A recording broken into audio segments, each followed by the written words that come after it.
क्या कभी आईने में देखकर ये ख्याल आया है कि हमारी शक्ल, हमारे हाव भाव, हमारे माता पिता या दादा दादी से इतने क्यों मिलते हैं? मतलब मेरी आंखों का रंग मेरी माँ जैसा क्यों है, या मेरे बालों का स्टाइल मेरे पापा की पुरानी तस्वीरों जैसा क्यों है? ये सब आता कहाँ से है? और ये सिर्फ शक्ल सूरत की बात नहीं है ना? नहीं, बिल्कुल नहीं। ये एक बायोलॉजिकल इंफॉर्मेशन के ट्रांसफर होने का एक कमाल का प्रोसेस है जो हर जिंदा चीज की कहानी की बुनियाद है। सही।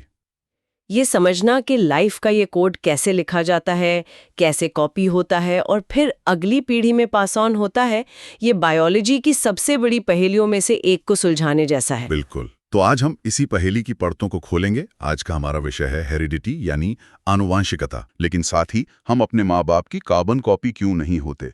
ये वेरिएशन यानी भिन्नता का खेल क्या है? और क्या इसके पीछे कोई नियम भी है? हाँ, और क्या इस सब के पीछे कोई नियम, कोई पैटर्न भी है? चलिए, तो फिर लाइफ के इस ब्लूप्रिंट को डीकोड करना शुरू करते हैं। ठीक है, तो शुरू करते हैं सबसे बुनियादी सवाल से। हेरिडिटी है क्या? मतलब इसकी परिभाषा क्या है? हाँ, सोर्सेस के हिसाब से इसकी टेक्स्ट बुक परिभाषा है माता पिता से बच्चों में ट्रेट्स का पास ऑन होना, जैसे नाक का आकार, त्वचा का रंग, आंखों का रंग। लेकिन यहीं पर कहानी में एक मजेदार मोड़ आता है।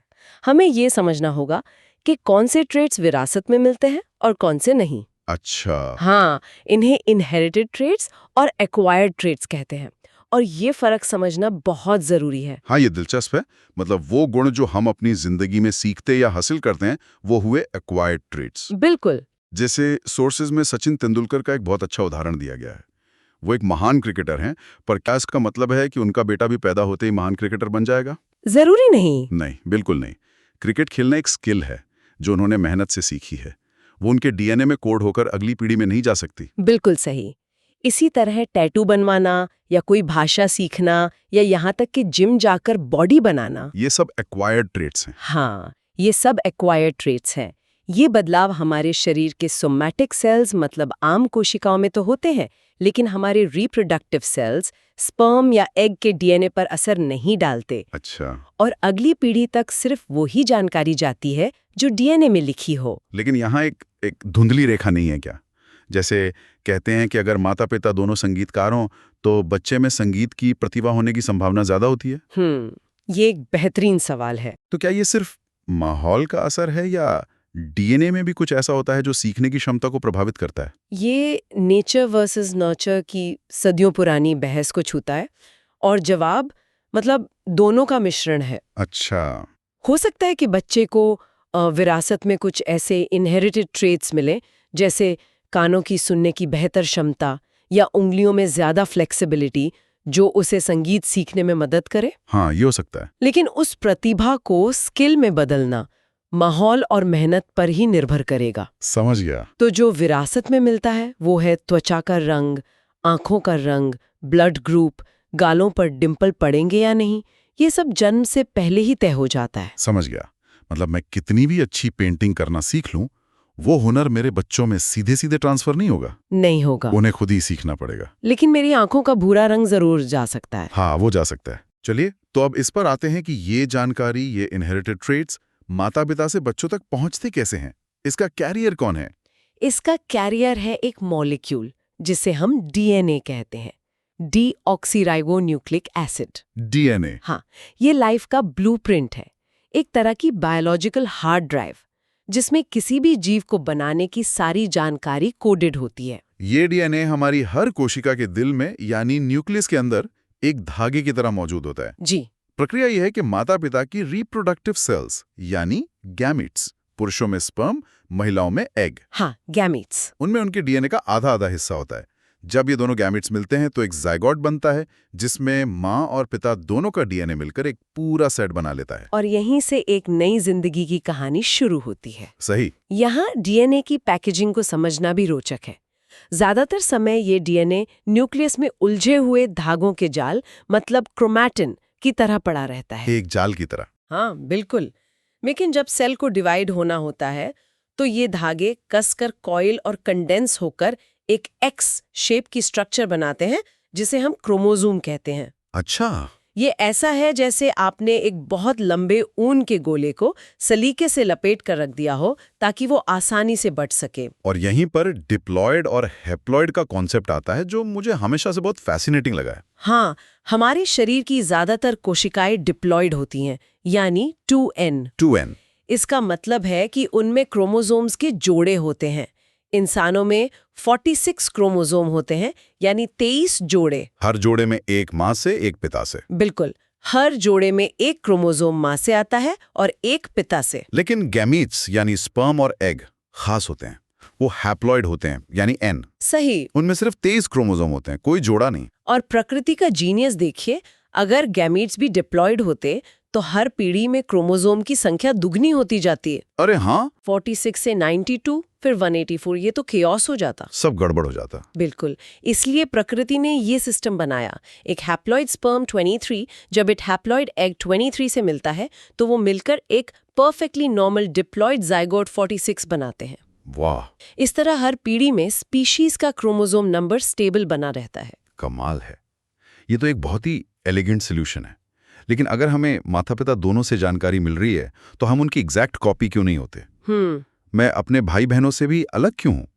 इस प्रक्रिया में इतनी भिन्नता, इतना वेरिएशन कहां से आता है? और यहीं पर कहानी का दूसरा हीरो आता है, वेरिएशन। ये सिर्फ एक साइड इफेक्ट नहीं है, बल्कि एवोल्यूशन का इंजन है। सोर्सेज में इसका कारण बताया गया है डीएनए कॉपिंग में होने वाली छोटी छोटी गलतियां। हाँ, ये मुझे बड़ा अजीब लगा, मतलब इतनी जरूरी प्रक्रिया में गलतियां होती हैं? बिल्कुल। और मजे की बात यह है कि प्रकृति ऐसा चाहती भी है। चाहती है? हाँ, इसे ऐसे समझिए कि डीएनए कॉपी होना एक परफेक्ट प्रोसेस नहीं है। जब अरबों केमिकल लेटर्स को कॉपी किया जाता है तो छोटी-मोटी गलतियां होना लाजमी है। अच्छा।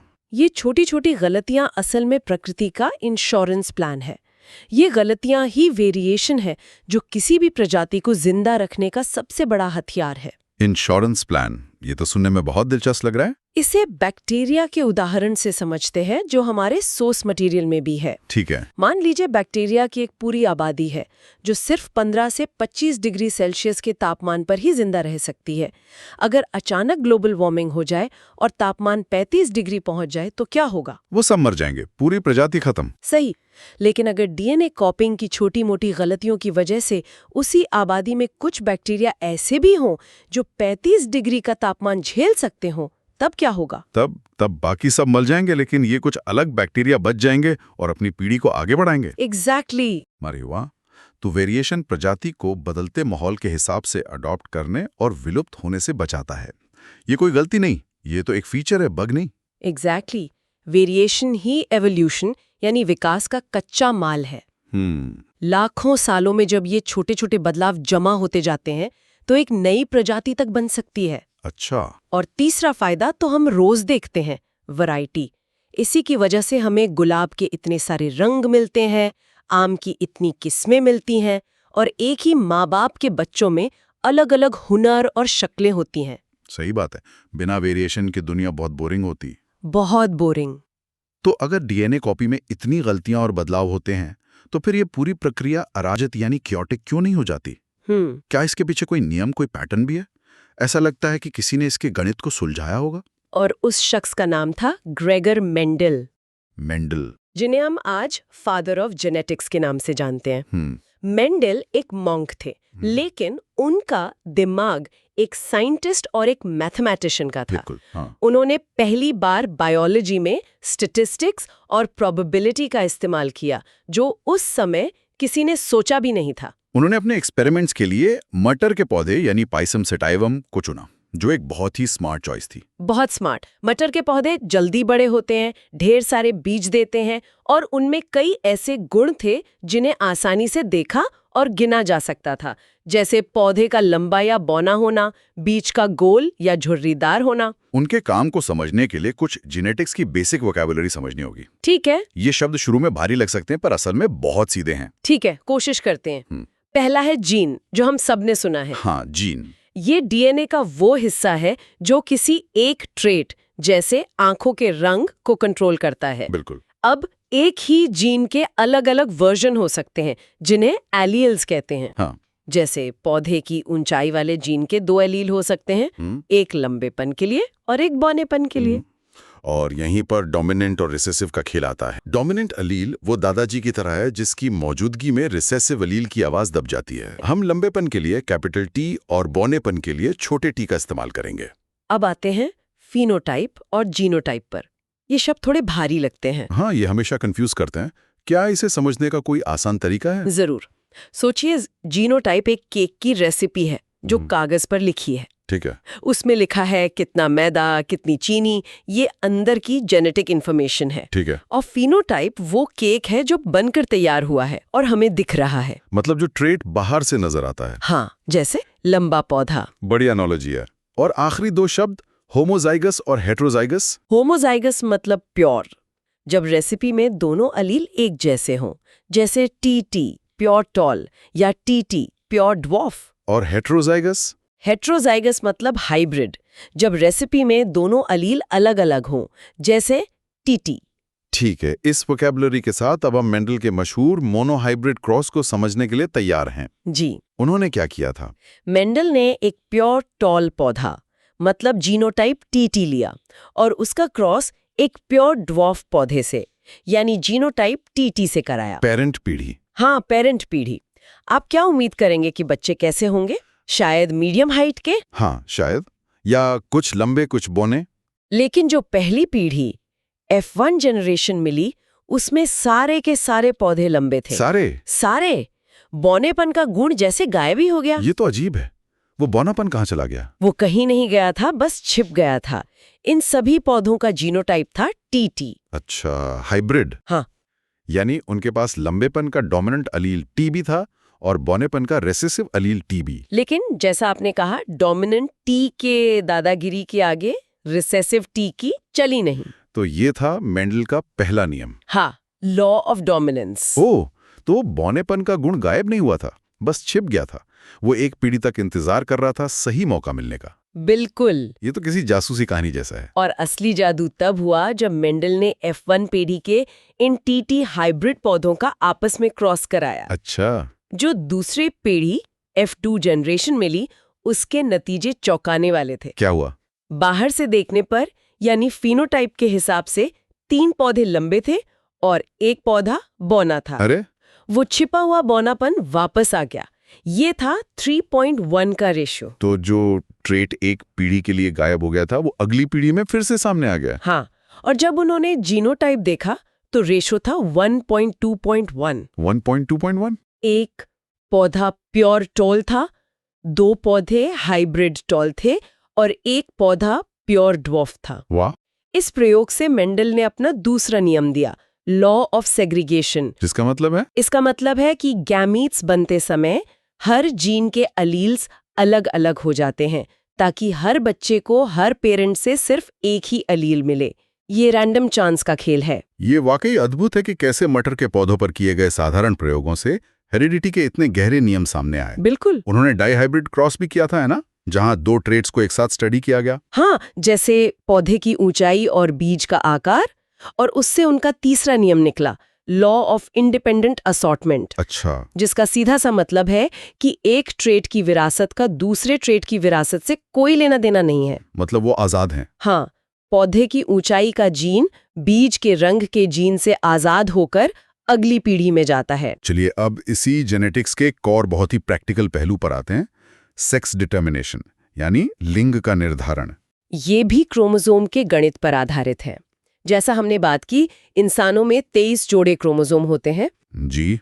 इनमें से 22 जोड़े ऑटोसोम्स हमारे शरीर के बाकी गुण तय करते हैं और ये पुरुषों और महिलाओं में एक जैसे होते हैं। लेकिन 23वां जोड़ा सेक्स क्रोमोसोम लिंग तय करता है। सही। महिलाओं में ये जोड़ा 2X क्रोमोसोम का होता है, XX। और पुरुषों में एक X और एक Y क्रोमोसोम का होता है, XY। तो जब गैमीट्स बनते हैं तो महिला के सारे एग्स में X क्रोमोसोम ही होता है। सिर्फ X। हाँ, लेकिन पुरुष के आधे स्पर्म में X और आधे में वाई क्रोमोसोम होता है। तो सारी बात इस पर आ जाती है कि कौन सा स्पर्म एग को फर्टिलाइज करता है। बिल्कुल। अगर X वाला स्पर्म मिला तो जाइगोट होगा XX और लड़की पैदा होगी, और अगर Y वाला स्पर्म मिला तो जाइगोट होगा XY और लड़का पैदा होगा। इसका मतलब यह है कि बच्चे का लिंग पिता के स्पर्म से तय होता है, माँ से नहीं। और लड़का या लड़की होने की प्रोबेबिलिटी हमेशा 50-50% होती है। ये एक बहुत ही महत्वपूर्ण वैज्ञानिक तथ्य है, खासकर हमारे समाज में जहां सदियों से बच्चे का लिंग, विशेषकर लड़की होने पर, माँ को दोषी ठहराया जाता रहा है। हाँ, ये बहुत होता है। विज्ञान यहाँ एक बहुत बड़ी सामाजिक गलतफहमी को पूरी तरह से खारिज करता है। बिल्कुल, यह एक वैज्ञानिक सच है जिसका सामाजिक प्रभाव बहुत गहरा होना चाहिए। आज की चर्चा वाकई आंखें खोलने वाली रही। हमने देखा कि कैसे हमारी शक्ल सूरत जैसे साधारण गुण असल में डीएनए, जीन और एलील के एक बेहद व्यवस्थित और खूबसूरत सिस्टम से कंट्रोल होते हैं। और मेंडल ने हमें उस सिस्टम के नियम समझाए और ये भी समझा कि डीएनए कॉपिंग की छोटी छोटी गलतियां, जिन्हें हम वेरिएशंस कहते हैं, असल में गलतियां नहीं बल्कि जीवन के विकास और अस्तित्व के लिए सबसे जरूरी चीज है। सही। हम सब निरंतरता और बदलाव का एक खूबसूरत संगम है। बिल्कुल। इस गहरी और विस्तृत चर्चा के लिए धन्यवाद। मैं श्रोताओं के लिए एक अंतिम विचार छोड़ना चाहूंगी। जरूर। हमने देखा कि इंसानों में लिंग पूरी तरह से जेनेटिक्स से तय होता है, लेकिन कुछ सरीसृपों यानी रेप्टाइल्स में, जैसे कछुओं और मगरमच्छों में, लिंग इस बात पर निर्भर करता है कि उनके अंडे किस तापमान पर रखे गए हैं। अच्छा, तापमान पर? हाँ, एक तापमान पर नर पैदा होते हैं और दूसरे पर मादा। ये एक दिलचस्प सवाल खड़ा करता है। हमारे अपने गुण, जिन्हें हम पूरी तरह से जेनेटिक मानते हैं, वो भी पर्यावरण से उन तरीकों से कितने प्रभावित हो सकते हैं जिन्हें हम अभी तक पूरी तरह से समझ भी नहीं पाए हैं।